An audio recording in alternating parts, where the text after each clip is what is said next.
Class, today our topic to discuss is about TLC. TLC stands for Thin Layer Chromatography. इसमें आपके पास stationary phase जो होता है, principal देखेंगे मेट्रोग्राफी का वही है। आपके पास स्टेशनरी फेज होगा, आपके पास मोबाइल फेज होगा। मेन चीज़ें यही रहेंगी, बस थोड़ी सी वेरिएशन आती जा रही है during to demand, during to need. जो हमारी ज़रूरत थी उसके मुताबिक हम इसे मोल्ड करते जा रहे हैं। स्टेशनरी फेज जो होता है थिन लेयर में, वो ग्लास होता है या मेटल या प्लास्टिक की शीट होती है, यानी सॉलिड ही होता है। उस मेटल, ग्लास या प्लास्टिक की प्लेट पे आपके पास स्लरी यानी एब्जॉर्बेंट मौजूद होता है। स्लरी फिर से वही होता है कि आपके पास में भी एल्यूमिना, सिलिका मौजूद होगा। उसको हम उस प्लेट के ऊपर लगाते हैं। जो मोबाइल फेस होता है वो यूजुअली लिक्विड होता है, which moves through the stationary phase by capillary action. अगर हम इस प्रैक्टिकल को देखते हैं तो आप देख सकते हो ये सिमिलर जो होता है आपके, it is just like paper chromatography technique, जिसमें आपके पास क्या है, you have a sheet of paper, plastic sheet या कुछ ग्लास प्लेट होती है या पेपर टाइप साइज का मेटल शीट होती है। उसके ऊपर आप वैसे ही मार्जिन लाइन एक लगा के 2 सेंटीमीटर बॉक्स या 1.5, उसमें आप क्या करते हो, you will mark it and आप उसके अंदर सॉल्वेंट की, जहाँ पे आपका मोबाइल फेस है उसके अंदर रखते हो, जैसे बिल्कुल हम क्रोमैटोग्राफी पेपर के साथ करते हैं। आपका सॉल्वेंट पे रखेंगे, देन आप उसे ऊपर से क्लोज कर देंगे ताकि आपका एक होमोजेनिटी रहे, उसमें एक सेचुरेशन रहे आपके एटमॉस्फेयर में, कंटेनर में। और with the passage of time आप देखोगे ये आगे ऊपर ट्रेवल करना शुरू हो रहा है, आहिस्ता आहिस्ता आहिस्ता आहिस्ता मूव करना शुरू हो जाएगा। सॉल्वेंट राइज कर रहा है, ठीक है, तो मोबाइल फेस उसके ऊपर मूव करता हुआ जा रहा है और ये सेपरेशन होती हुई जा रही है। ठीक है, एलिमेंट यानी आपका जो सॉल्वेंट है वो कैपिलरी एक्शन की वजह से, नीचे से ऊपर की वजह से, हम कैपिलरी एक्शन की वजह से चीज़ें सेपरेट होती हुई देखें, आपको बहुत फाइन नज़र आ रही है। हम टाइम नोट करेंगे जब 75% तक पेपर उसका कवर अप हो जाएगा। बिल्कुल पेपर क्रोमैटोग्राफी की तरह है, तो आप देख सकते हो यहाँ पे चीज़ें सेपरेट बड़ी फाइन होती हुई नज़र आ रही है, बिल्कुल अलग अलग है। सेपरेटेड प्रोडक्ट हमारे पास आ रही है, बिल्कुल अलग, हमें फील हो रहा है कि इसमें ये चीज़ें मौजूद हैं। और आपको इनके दरमियान का गैप भी है, या इनकी जो ऑर्डर है वो भी बता रहा है कि कौन सी चीज़ पहले निकलेगी, कौन सी चीज़ बाद में निकलेगी। ठीक है, तो अगर आप इनको देख सकते हो, कुछ ऐसे कंपाउंड्स होते हैं, हमें इन्हें एक्सट्रैक्ट भी करना पड़े तो हम एक्सट्रैक्ट कर सकते हैं। ठीक है, ये आपके पास आ गए।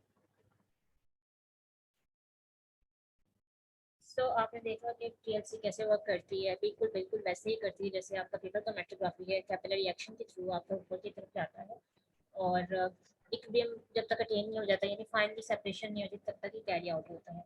सबसे पहले टीएलसी जो सबसे पहले डेवलप की गई थी वो ये 1938 में इसको डेवलप किया गया था। इस्माइलोव एंड शाबियर फर्स्ट डेवलप टीएलसी। उन्होंने यूज़ की थी स्लरी, यूज़ की थी स्लरी। का मतलब ये होता है कि आपका एड्सॉर्बेंट और सॉल्वेंट के साथ मिक्स करके 2 मीटर थिक पेस्ट बनाई थी, ठीक है, और उसको उसमें डाला गया था। और ये जो आपके पास स्लरी होती है, अगर आपको कहा जाए प्रिपरेटिव कैसे बनाते हैं, ये स्लरी बनाने के लिए भी एक तरीका होता है, हम वो तरीका भी। सो स्लरी बनाने का तरीका और मेटल प्लेट के ऊपर से कैसे कोट करते हैं वो देख लेते हैं। आपके पास क्या होता है, आपके पास जो भी मटेरियल है जिसे हमने सेपरेट करना है, उसका हम सबसे पहले तो लेते हैं एड्सॉर्बेंट। ये आपके पास सिलिका या एल्यूमिना है, ठीक है। आप इस एड्सॉर्बेंट के अंदर अपना सॉल्वेंट डालते हैं, इससे पाउडर फॉर्म। आप इसके अंदर सिलिका या एल्यूमिना के अंदर अपना सॉल्वेंट डालोगे जो मोबाइल फेस यूज़ करना है, ठीक है। ये सिलिका लिया, इसके अंदर हमने मोबाइल फेस डाला। आपको स्लरी प्रिपेयर करनी है, आप मोबाइल फेस डालोगे इसमें and you will get the pasty form of this. आप इसमें इसको पेस्टी फॉर्म में आपको एक कंपाउंड मिलेगा जिसको आप अपनी प्लेट्स पे लगाते हो। You will insert it on it's plate, ठीक है। चलिए अब हम देखते हैं कि ये कैसे इसमें जाता है, प्लेट पे कैसे इंसर्ट होता है।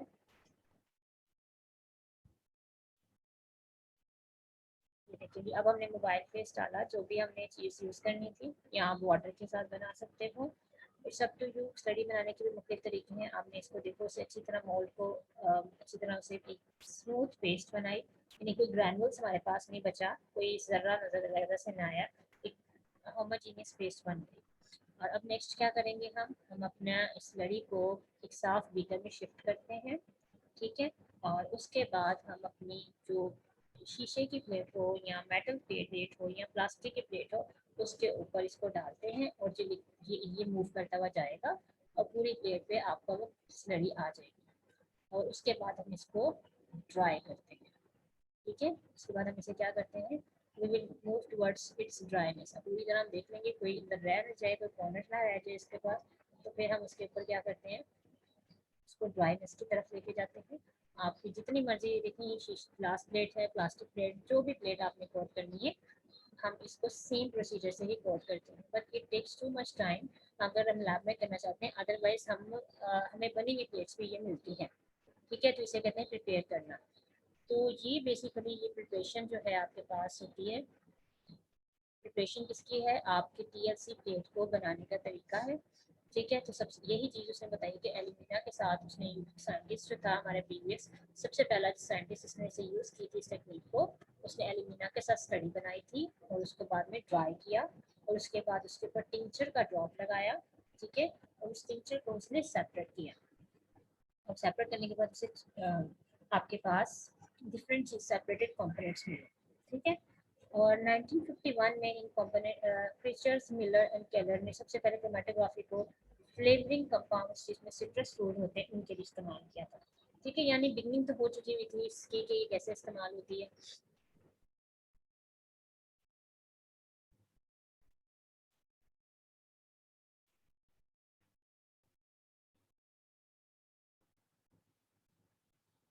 सो जो पैरामीटर्स टीएलसी को अफेक्ट करते हैं, एक्सपेरिमेंटल चीज़ें जो देखनी होती हैं वो कौन कौन सी हैं। Baking sheets of plates, the most commonly baking sheets of plates used are जो TLC प्लेट जो यूज़ हम करते हैं उनमें मोस्टली ग्लास की होती है या माइक्रोस्कोप की जो स्लाइड्स होती हैं उसकी होती है। स्टेनलेस स्टील, एल्यूमिनियम और प्लास्टिक जेल भी इस्तेमाल किया जाता है। स्टेशनरी फेस क्या होता है, उसी तरह फाइनली पाउडर होता है जिसे हम एड्सॉर्बेंट कहते हैं, और कुछ बाइंडर्स इसमें डालते हैं जैसे पेरिस, प्लास्टर ऑफ पेरिस और जिप्सम, ताकि स्टेशनरी फेस आपकी शीट के साथ अटैच अच्छी तरह हो सके। ये ना हो कि आपने एड्सॉर्बेंट उस पर लगाया फ़ौरन से उतर के बह के वो चला गया। हम उसमें कोई बाइंडिंग एजेंट भी डालते हैं।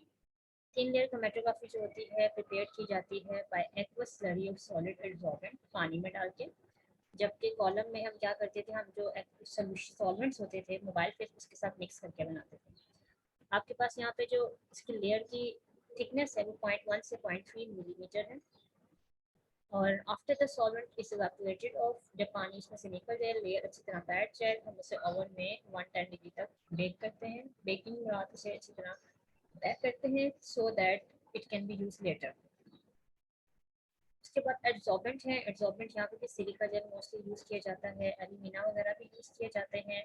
या उसके अलावा एक्टिवेटेड चारकोल, कैल्शियम या मैग्नीशियम सिलिकेट भी यूज़ किए जाते हैं मोस्टली।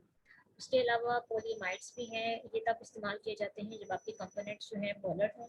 और आयन एक्सचेंज रेजिन भी है जिसमें डवेक्स 1 एंड डवेक्स 50 डब्ल्यू जो है वो यूज़ किया जाता है जब आपके पास टाइप जो टीएलसी की हो वो इस तरह की हो कि जिसमें जेल फिल्ट्रेशन हो। ये बेसिकली फर्दर इसकी स्पेसिफिकेशन टाइप्स है।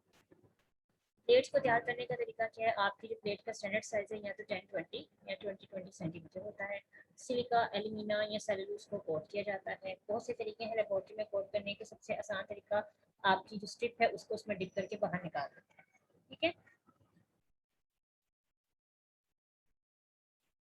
और देन आपके पास क्या होता है, आइडियल एब्जॉर्बेंट की जो थिकनेस है उसमें कोई क्रैक नहीं होना चाहिए, आपके लिए स्मूथ होनी चाहिए।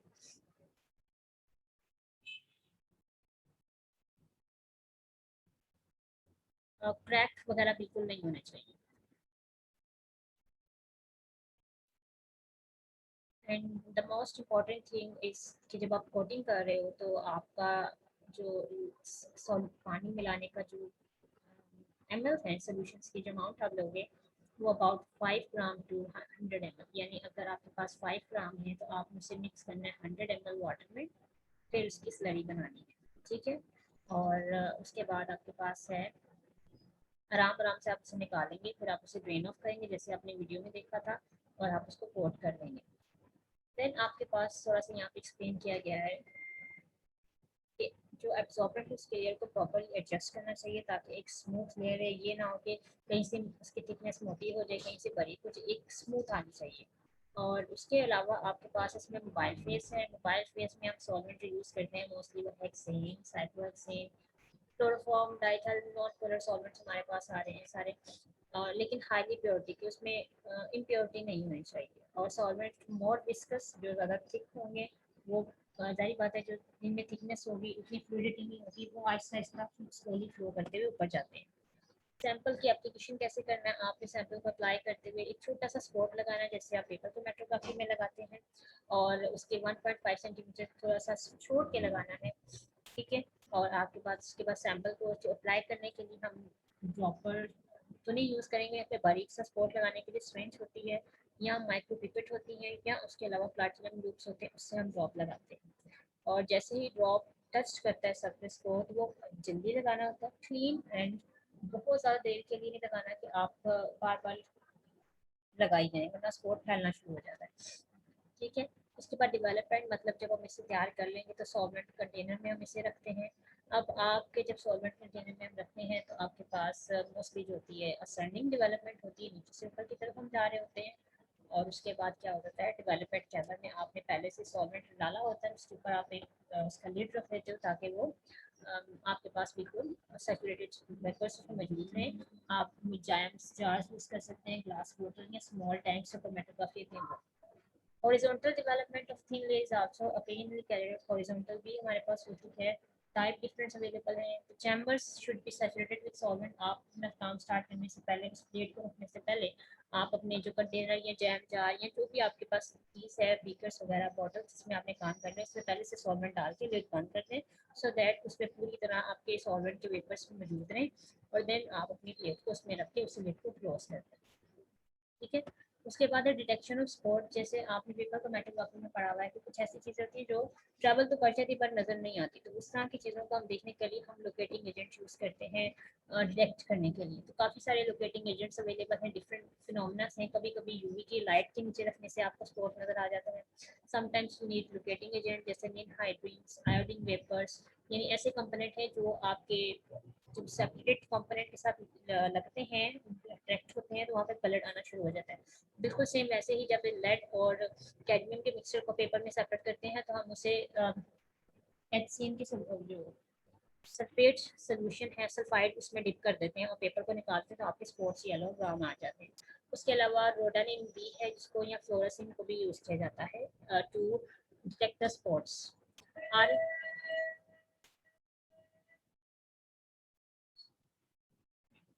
आर एफ वैल्यू है आपके टीएलसी में।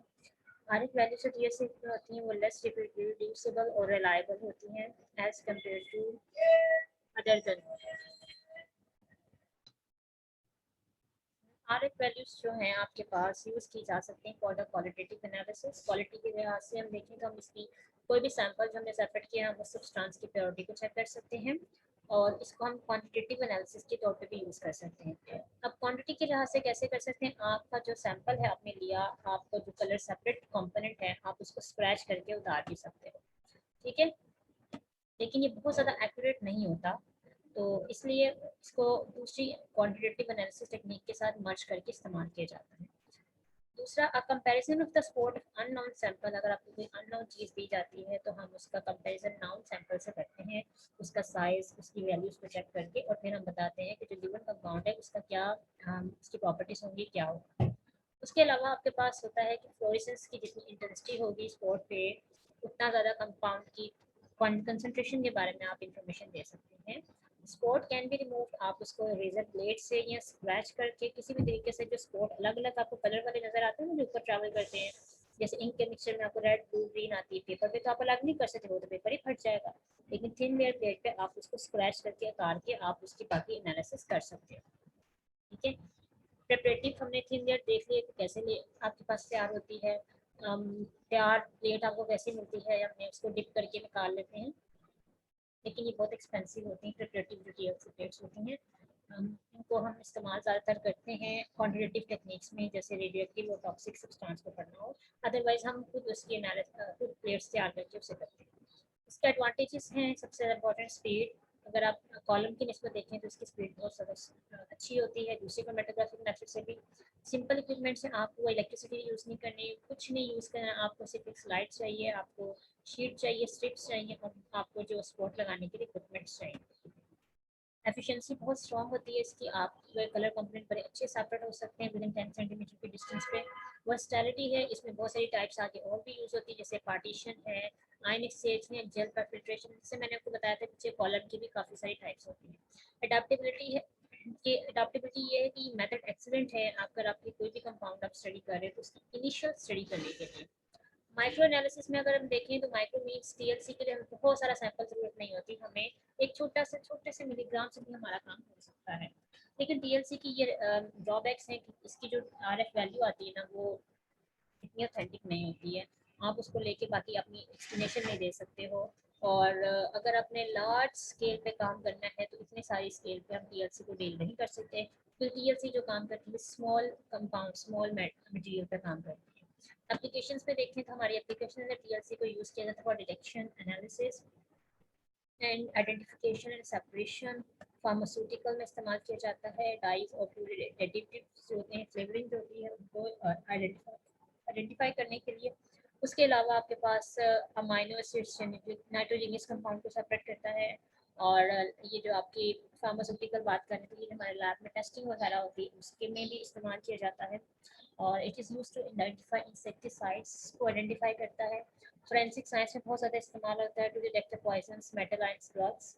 और उसके अलावा आपके पास एक्सप्लोसिव मटेरियल्स में इस्तेमाल किया जाता है, हमें एक्सप्लोसिव मटेरियल में एक्सपोज करने के लिए नहीं बल्कि एक्सप्लोसिव मटेरियल में जो चीज़ें इस्तेमाल होती हैं उनको आइडेंटिफाई करता है जब उनके रेजिड्यू बच जाते हैं। It is commonly used in organic compounds, for example, to separation of anthraquinones, ये येलो कलर के पिगमेंट्स होते हैं उनको सेपरेट करने के लिए इस्तेमाल होता है।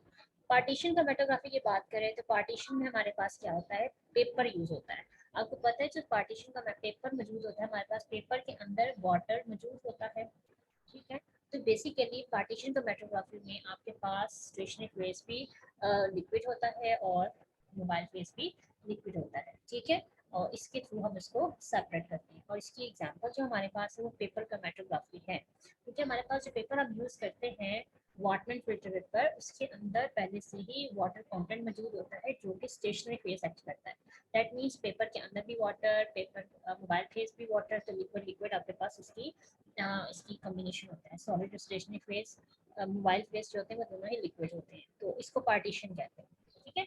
वैसे तो वो सॉलिड स्पॉट है लेकिन अक्सर में जो काम करने वाली चीज़ है वो तो पेपर के अंदर जो वाटर मॉलिक्यूल्स हैं वो है। तो पार्टीशन में पेपर क्रोमेटोग्राफी आती है जो हमने बहुत डिटेल में प्रैक्टिकल करते हुए उसे हमने गो थ्रू किया था, ठीक है।